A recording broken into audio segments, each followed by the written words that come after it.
Assalamu alaikum wa rahmatullahi wa barakatuh. وعليكم السلام ورحمة الله وبركاته. Inshallah, this week we'll begin from a different book. This book is called Bahari Shariat, and I'm sure many of you have heard of this book. It's written by one of the greatest scholars that have lived on this earth. They were one of the students of Ala Hazrat, Hazrat Allama Sadr Sharia, rahmatullahi alayh. And this book is the 16th volume of Bahari Shariat, and this volume goes through the etiquettes that we have as Muslims.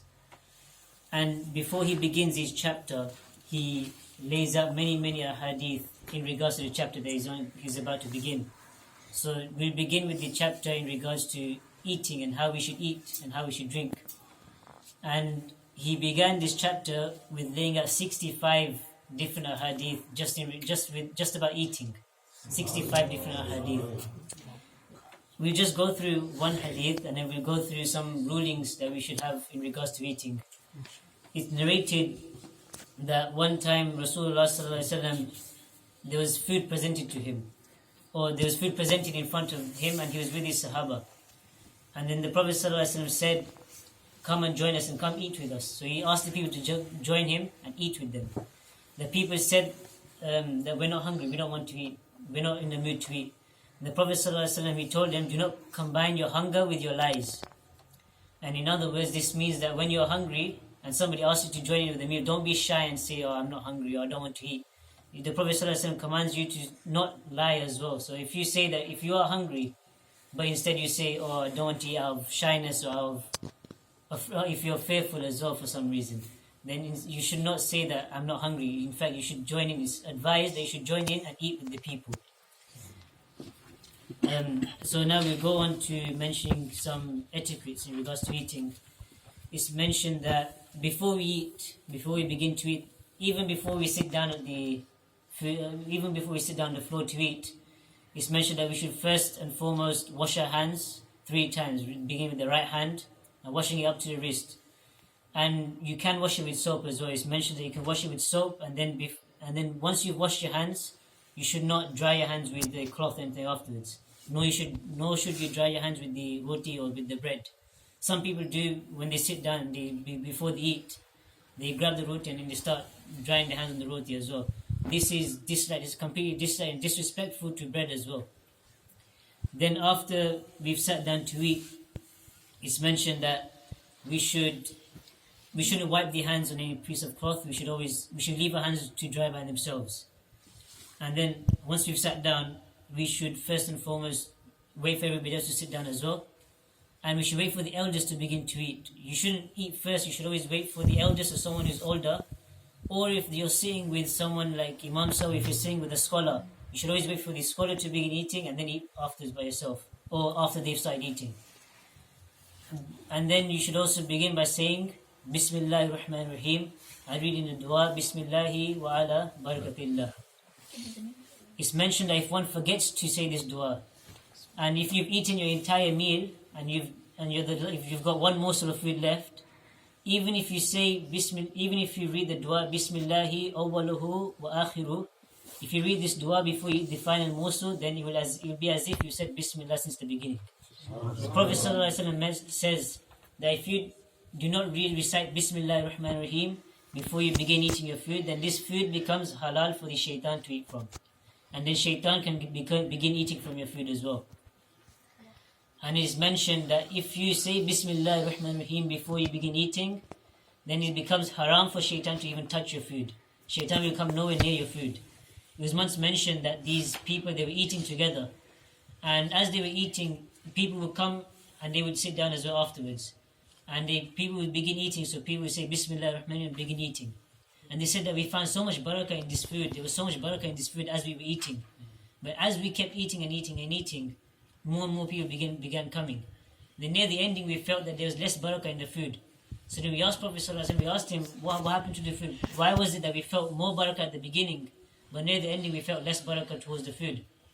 The Prophet ﷺ says that as more people began coming, one person forgot to say Bismillah. And because he forgot to say Bismillah, shaitan began eating from this food, and therefore we lost the barakah in this food. And then it's mentioned that when we begin eating, it should always be the elders that begin, and then the youngsters should the youngster should be the last one to start eating. Then the next point is to once we have finished eating, we should recite another dua, meaning we should thank Allah for the food that we've been given. We should say Alhamdulillah, and we should also, there's a dua as well, which we should say Alhamdulillah alladhi at'amana wa saqana wa ja'alana min al-muslimin. And in regards to, because most of us, we always eat with roti, or we always eat with chawal as well, or with rice. So roti or bread, it's been mentioned that we should never put anything on top of the bread. So we should never put some people put bowls on top of the bread, or some people place jugs or something else on top of the bread. This should not happen. This is disliked for something to be placed on top of the bread. The bread should be kept open, and then it should also be served the last.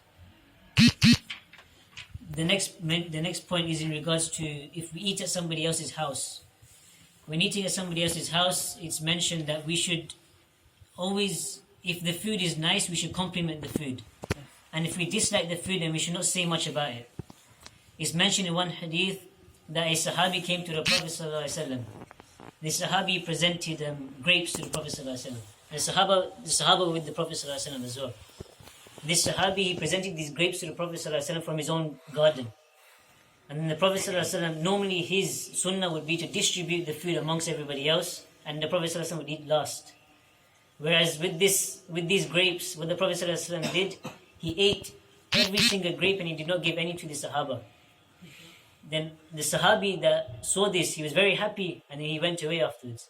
But the Sahaba that were gathered around the Prophet ﷺ, they asked him, Ya Rasulullah ﷺ, what's the wisdom behind this? Normally you would distribute the grapes for us, or normally you would distribute food amongst us, and you would also partake in the food. Whereas here you just ate all of these grapes by yourself. What's the wisdom behind this? Look at the mercy of our Prophet ﷺ. What did he say? He said that the grapes were sour. The grapes were sour and bitter. And he said that if I was to distribute these grapes amongst you, then it would show on your faces that these grapes weren't sweet, that the grapes were sour. What would the other Sahabi, the one that presented these grapes, what would he feel if he had seen your faces when you had eaten the grapes? This is the mercy of our Prophet ﷺ. He is not called Rahmatul lil Alameen for no reason. He's been sent as a mercy to the entire world.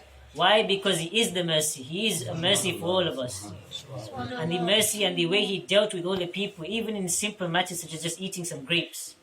He ate these grapes even though they were sour, and he finished all these grapes. This is just so that people will become happy.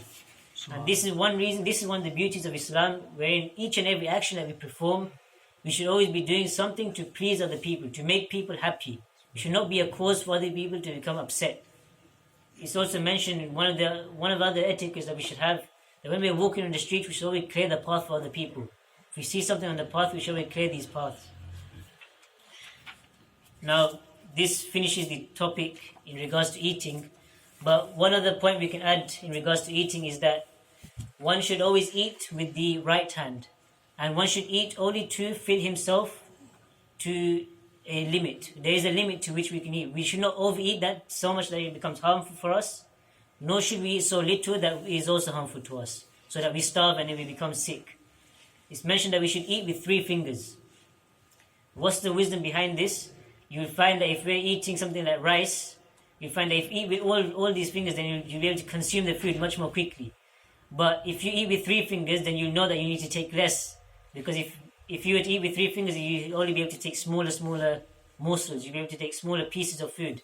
So if you eat with 3 fingers, you'd only take a small amount so that you save time and you eat less. This is one of the wisdoms with only eating with 3 fingers. And it's also the sunnah of all the prophets before the Prophet ﷺ as well. All the prophets continued this sunnah by eating with only 3 fingers.